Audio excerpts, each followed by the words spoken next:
there's a quote from Seneca. He's saying that too many people lack the fickleness to live as they ought. And he says instead they live simply as they have begun. The point being, like, we just get comfortable with how things are or how they're supposed to be, and we close ourselves off to what they could be. And the fickleness is an interesting word there, because fickleness seems like a bad thing. We tend to be judgmental of people who are fickle or change their mind. But like, where would you be if you hadn't changed your mind a bunch of times? You wouldn't be right here. Like you got here to where you are now, to what you think is so great, by a lot of changes. And then someone comes along and suggests a different change, or life forces you to make a change, and you're like, no, this is the worst. I can't. How could I possibly? So there's, I think, the idea of like, we're products of change, but then we hate and are afraid of change is one of the kind of paradoxes of our existence. And it doesn't matter how many times change is thrown at you, it's still uncomfortable. Yeah. But I feel like it's less uncomfortable. It's the same thing with decision making, when you're trying to make choices and there's a fork in the road and you really truly believe that you go left or right. And this is this determines who you'll be in the future. Whereas sometimes the way you look at it can change that as well. Again, one of the easy reads, Chop Wood, Carry Water by Joshua Medcalf, is a really good book,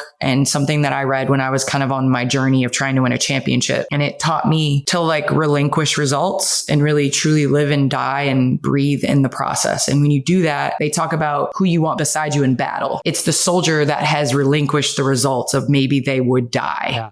Are the ones that are most equipped to actually win. That's who I want to be.